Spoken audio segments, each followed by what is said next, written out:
Na amplidão do templo ecoa o som lento e longo. Helena Collodi. O que é que o contador tem? Era uma vez um rei que não tinha tempo para nada a não ser reinar. Nada de poemas ou piadas, apenas leis e estratégias. Conhecia um sem número de palavras difíceis, capazes de impressionar o homem mais erudito. Sério, voz impostada, peito estufado, discursava tintim por tintim num rame-rame sem fim. Augustos e digníssimos representantes da monarquia. A propósito das circunstâncias do tesouro real, outros sim exigem, sobremaneira, sapiência. Bom, não é difícil adivinhar que quando este rei aparecia na janela para falar ao povo, era um desastre. As pessoas olhavam para os lados, disfarçavam e saíam de fininho. Ao fim, apenas meia dúzia de gatos pingados o aplaudia com palmas murchas, esparsas, como se até as mãos estivessem mortas de cansaço. Com os ministros e os trabalhadores do reino, coitado, era um horror, pois era o rei começar a falar de cá e os súditos sem parar de bocejar de lá. Nunca, em tempo algum, foram vistos tantos céus da boca de uma só vez. As cabeças pendiam para os lados e recostavam nos ombros vizinhos. Os olhos pesavam. Às vezes, um fiozinho de baba escorria da boca de um. Mas o pior era quando um sonoro ronco ecoava pelo gabinete real.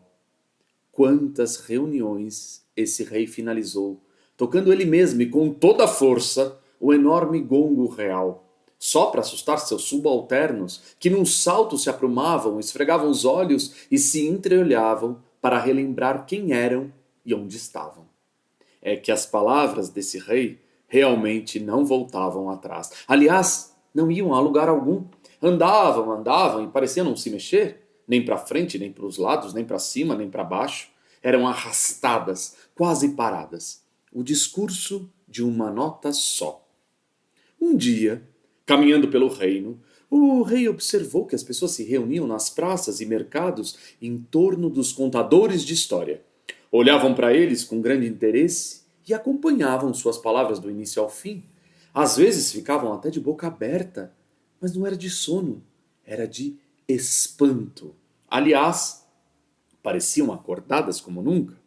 O rei, um nobilíssimo orador, ficou sem palavras. Seus olhos se voltaram completamente para os ouvintes atentos, tanto que mal percebeu a voz modulada dos contadores de histórias e suas mãos que desenhavam paisagens no ar. Mal ouviu o que falavam.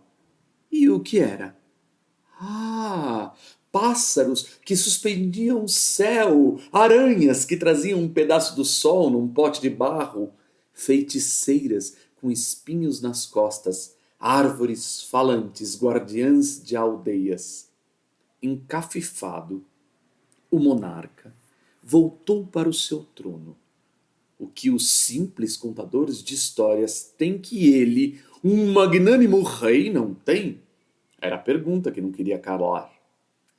Como não conseguia respostas para sua indagação, resolveu apostar na única certeza que lhe foi dada naquele dia: que os habitantes do seu reino era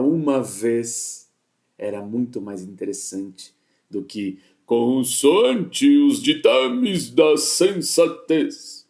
Então, decretou para si mesmo que ele haveria de ser ouvido. Era um despropósito ter súditos que não lhe prestavam a menor atenção. Decidiu descobrir o segredo dos contadores de história. Por isso, convocou todos os que lá viviam. E quando chegaram, lhes perguntou quais seriam as qualidades de um excelente narrador. Uns responderam imaginação, outros voz e outros ainda falaram em repertório, mas ele não tinha tempo para ouvir tudo aquilo e ordenou que escrevessem sobre o assunto. Assim foi feito. 5 anos depois, os contadores de histórias voltaram e lhe apresentaram um verdadeiro tratado. Eram páginas e mais páginas, tantas quantas folhas existem numa tamarineira. O rei, sem tempo a perder, sequer se aproximou da escritura. Ordenou que fossem todos embora e que, francamente, lhes apresentassem algo mais enxuto, algo que resumisse aquela quantidade de informações. Outros 5 anos se passaram, e os contadores de histórias, dessa vez, puseram aos pés do rei um único e pesado livro. Do alto do trono e com desdém, o rei virou o rosto para a direita e com a mão esquerda acenou para que dispensassem o objeto sem serventia. Era ocupado demais para ler algo tão extenso. Determinou que voltassem apenas quando tivessem a essência de todo aquele conteúdo escrita em uma única página. Após 5 anos de trabalho árduo para chegar ao cerne do assunto, os contadores de histórias, enfim, retornaram e entregaram ao rei um pergaminho cujo lacre era a folha de uma árvore. O rei mal podia acreditar. Agora, com aquele conhecimento em mãos, se tornaria o melhor, o maior contador de histórias.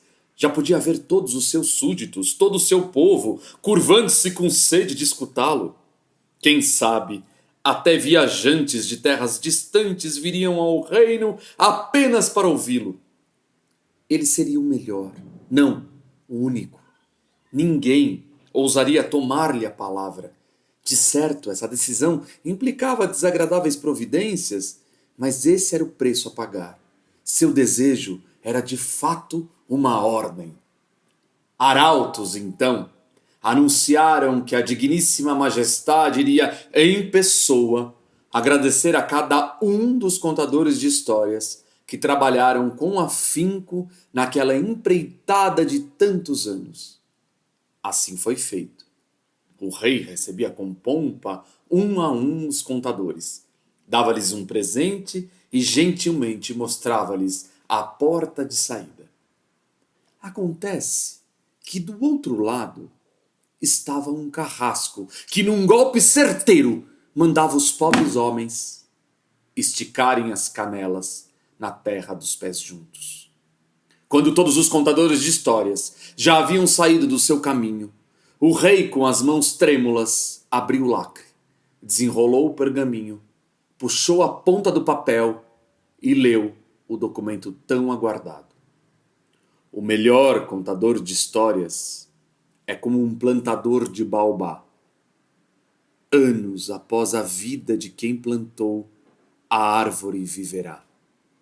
Anos após a vida de quem contou, a história seguirá. O nome de quem contou, o nome de quem plantou, tanto faz. A árvore é maior do que o plantador. A história é maior do que o contador.